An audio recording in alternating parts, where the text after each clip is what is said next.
I'm preparing a video lecture for the series of English Literature Class 9 CBSE and 10 CBSE. So, I'm here with another chapter, that is from the diary of Anne Frank. I have divided the chapter into the two portions. First is introduction, then summary. We will start with the introduction part of the same. So, let's get start. This lesson is an excerpt from the diary of a young girl और the diary of Anne Frank.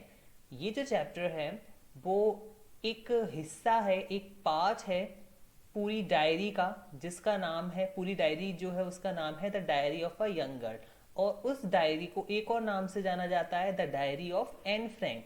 तो ये वाला जो portion हमने लिया है from the diary of Anne Frank, ये इसी डायरी का एक पार्ट है. And it is an autobiography that was first published in 1947. ये जो डायरी है वो एक ऑटोबायोग्राफी यानी कि सेल्फ रिटन एक बुक है जो कि फर्स्ट टाइम 1947 में पब्लिश की हुई थी. और ये ऑटोबायोग्राफी जो है वो एक लड़की ने लिखी थी जिसका नाम था Anne Frank. In this Anne expresses her thoughts in a diary which was gifted to her on her 13th birthday. इस वाली डायरी में जो एन है, एन अपनी जो भी थॉट्स वगैरह थे, विचार थे, वो उस डायरी में लिखा करती थी, एक्सप्रेस किया करती थी. और ये जो डायरी है उसे अपनी 13वीं बर्थडे के उपलक्ष्य में उसे गिफ्ट मिली हुई थी. She names the diary Kitty which she considers as her only true friend. और वो इस डायरी को अपना ट्रू फ्रेंड भी मानती थी और इस डायरी को उसने एक नाम दिया, that is Kitty.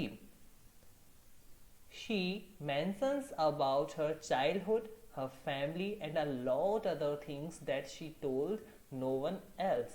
And सबसे जो डिफरेंट चीज़ इस डायरी को बनाती है वो ये है कि एन फ्रैंक इस डायरी को अपना बेस्ट फ्रेंड मानती थी और उसने इस डायरी में अपने पूरे बचपन के बारे में बताया है, अपनी फैमिली के बारे में बताया है and a lot other things, और वो सभी चीज बताई हैं जो उसने कभी किसी और से नहीं कह पाई.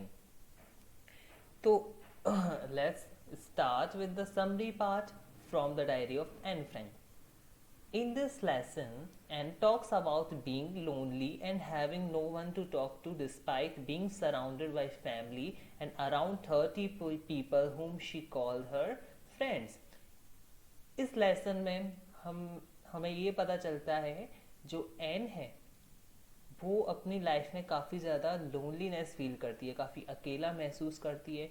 Having no one to talk to despite being surrounded by family, और इतनी बड़ी फैमिली होने के बावजूद और उसके लगभग 30 से ज़्यादा दोस्त होने के बाद भी वो किसी ऐसे पर्सन को नहीं ढूंढ सकी जिससे वो अपनी पूरी बातें, सारी बातें शेयर कर सके.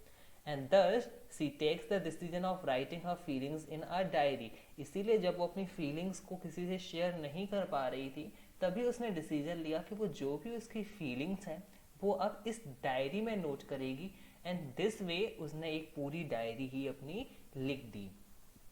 It is unusual for her to write in a diary but she is really in need of a true friend. हालांकि उसके लिए थोड़ा सा अनयूजुअल भी था क्योंकि उससे पहले कभी उसने डायरी में नहीं लिखा था, बट इवेंचुअली उसे एक ट्रू फ्रेंड की भी नीड थी. That's why she took that decision. Thus she decides to name her diary Kitty and this was the reason that she gave her name Kitty. And unlike other people she is not going to mention just facts in it.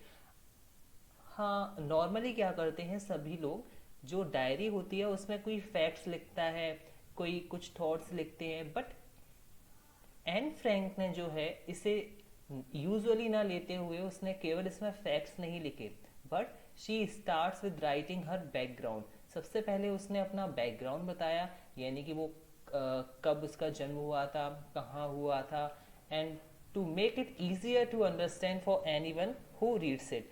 ऐसा उसने इसलिए किया, अपना background इसलिए mention किया ताकि अगर कोई भी पर्सन उसकी इस डायरी को पढ़े तो वो एन फ्रैंक के बारे में सब कुछ जान सके.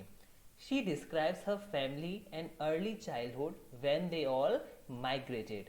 इसने इस डायरी में ये भी डिस्क्रिप्शन दिया कि उसकी फैमिली कैसी थी, कहाँ थी, कब कहाँ रहती थी. उसने अपना अर्ली चाइल्डहुड भी उसमें पूरा मेंशन किया है. And when they all migrated, जब वो सब अपना एक देश छोड़ के दूसरे देश में जा रहे थे. ये सब उसने उस डायरी में मेंशन किया. हर अर्ली स्कूलिंग, इवन उसकी जो स्कूलिंग हुई थी दूसरी कंट्री में आने से पहले, ये भी उसने इस डायरी में मेंशन किया था. After giving a brief account of her background, she comes to the present day. पूरा अपना हिस्ट्री जो है, अपना बैकग्राउंड क्लियर करने के बाद, पूरा उसको मेंशन करने के बाद, वो अब आती है एक प्रेजेंट डे पर, यानी कि जिस दिन से वो डायरी लिखना स्टार्ट कर रही है. Where she tells us about the result day. और इस प्रेजेंट डे को उसने एक रिजल्ट डे के नाम से मेंशन किया था. यानी कि जिस दिन वो ये डायरी लिख रही थी उस दिन उसका किसी चीज का रिजल्ट आना था.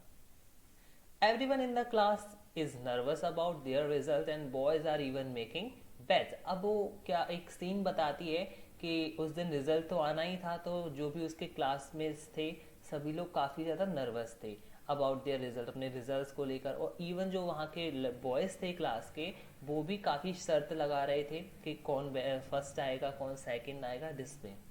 Any was quite sure about herself and her friends. She had a good equation with all the teachers except her maths professor. जो एनी थी वो खुद में ही श्योर थी कि वो अपने दोस्तों से अच्छा ही करेगी, जस्ट बिकॉज उसके जो टीचर्स थे उससे काफ़ी अच्छी मेल जोल थी. बस एक ऐसे प्रोफेसर थे जिससे एन फ्रैंक की थोड़ी सी कम बनती थी, वो थे मैथ्स के professor, who was constantly annoyed at her for her talking habits. जो कि मैथ्स के प्रोफेसर थे एनी फ्रैंक से थोड़ा अनॉयड रहते थे, परेशान रहते थे, just because of her talking habits. Because any थी वो बातूनी बहुत थी, तो इस हैबिट के कारण मैथ्स टीचर से काफ़ी नाराज थे. Thus he started giving her punishments in the form of essays on weird topics such as chatterbox, to which she replied with full wit.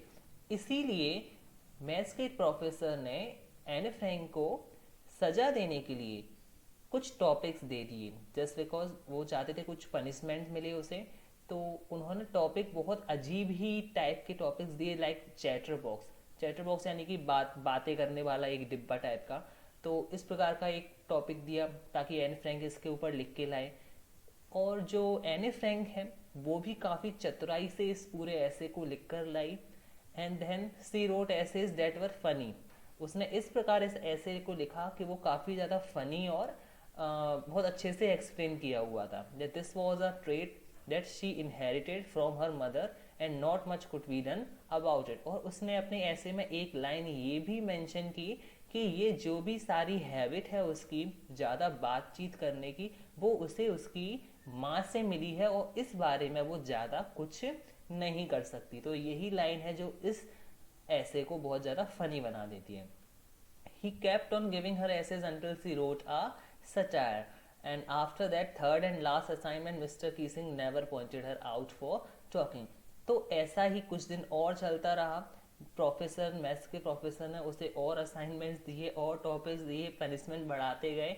But and में जाके थर्ड असाइनमेंट देने के बाद मिस्टर कीसिंग यानी मैथ्स प्रोफेसर भी थक हार गए और उन्होंने भी एनी से बातचीत करने के लिए अब ज़्यादा रोकना टोकना उसे बंद कर दिया था.